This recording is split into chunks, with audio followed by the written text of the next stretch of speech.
Hey, thanks for joining me today. In case you haven't heard, Samsung SmartThings has just released a beta version of its new web-based dashboard. And I gotta tell you that although it currently does not have all the functionality which is available through the Android and iOS mobile apps, I find the dashboard impressive in its current level of detail. More importantly, I'm impressed by the speed in which the web app executes commands to my smart devices. Stay tuned to learn more.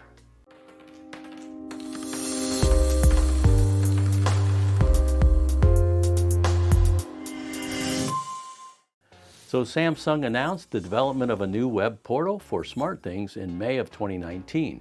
In the interim, SmartThings developers have been stalled by legal and security challenges. Despite these challenges, the developers are making significant progress and have now released a beta version of the panel. The dashboard is now live for anyone with a SmartThings account. You can locate the attractive and responsive dashboard at my.smartthings.com.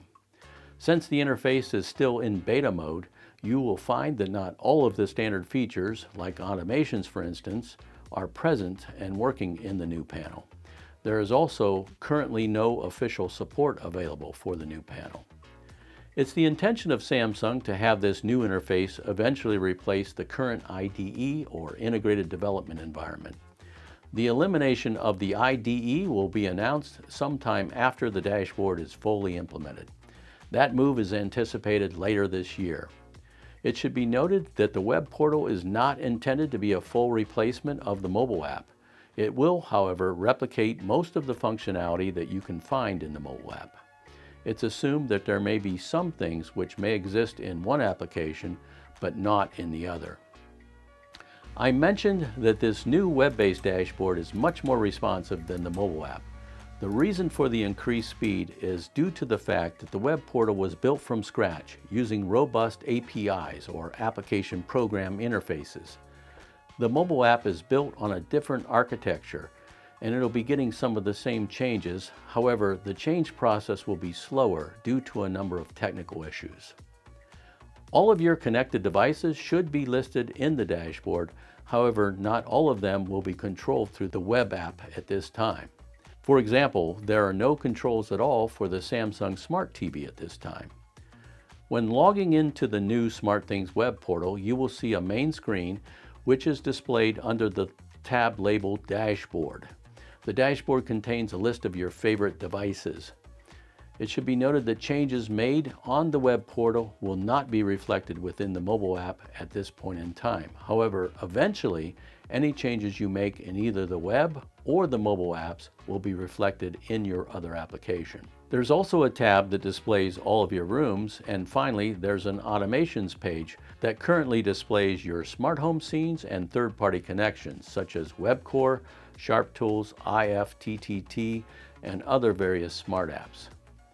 Taking a deeper dive in the Dashboard tab, you will see that it contains your SmartThings home monitor, scenes, people, and also it lists all the rooms that you set up in your mobile application. You will also see that the items in this page are those that you chose to display in your mobile app.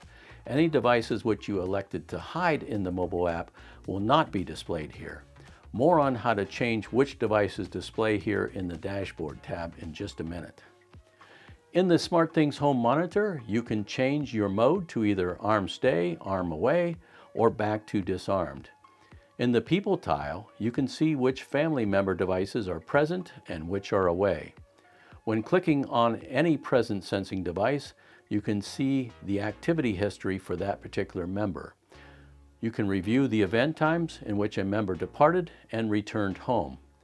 By clicking on the settings, you can change the device's room and edit the device name. In the Scenes panel, you can execute your various scenes just by clicking on the icons. In my room, which I titled Family Room, I have several dimmable lights. By clicking on these lights, I can note the brightness level of each device. I am also able to make responsive adjustments to the lights by simply moving the slider. Looking at the detail for my garage motion sensor, I can see the status of the temperature, the battery level, and any motion activity, as well as see a comprehensive history of all activity that occurred in my garage. Looking at the information within the Rooms tab, you will see all the rooms that have been set up within your mobile app.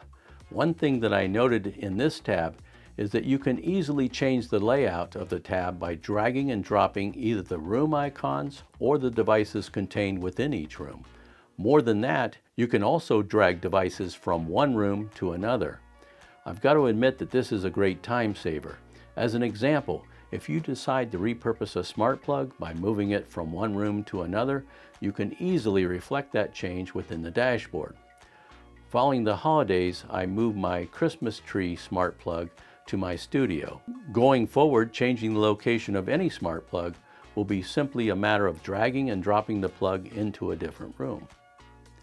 It is within the Rooms tab where you can change which devices display as favorites under your Dashboard tab. You will note a dividing line in each room tile. Devices listed below that line are not displayed in the Dashboard tab. Devices above the dividing line are considered your favorites and will be displayed in the Dashboard tab.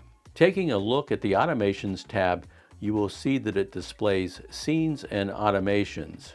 Sadly, your personal automations are not yet present in the Automations tab. However, installed smart apps are available. Furthermore, the smart apps are functional, meaning that you can open the smart app and make changes in the configuration. If you click on the ellipsis within any room tile, you can tap on Manage Devices. In the menu that follows, you can select which devices are your favorites, and you can also bring in devices from other rooms. At the top of the dashboard, you will note the familiar plus icon. I first thought that I may be able to add a new device here. Unfortunately, this feature is not yet available. You can, however, add a room or a new smart app. If you tap on the ellipsis next to the plus sign, you will see that you have the ability to manage your location by adjusting the position of your geofence. You can also manage your account settings. Overall, I'm very encouraged with the progress that I'm seeing thus far, and I suspect that you'll be encouraged as well. Keep in mind that all of these changes will pave the way to have more devices with local control. More locally controlled devices will translate to less commands being executed in the cloud. Fewer cloud-based devices will ensure that our automations will be more reliable and more responsive. And what about those custom device handlers currently within the IDE? The developers have stated that they intend to incorporate many of the existing device handlers. This integration will improve their ability to run locally, which will reduce latency and increase the reliability of those devices. I'm going to leave a link below for the beta dashboard. Take an opportunity to explore it and kick the tires, so to speak. Let me know your thoughts in the comments below. Hey, thanks for joining me today, and keep automating.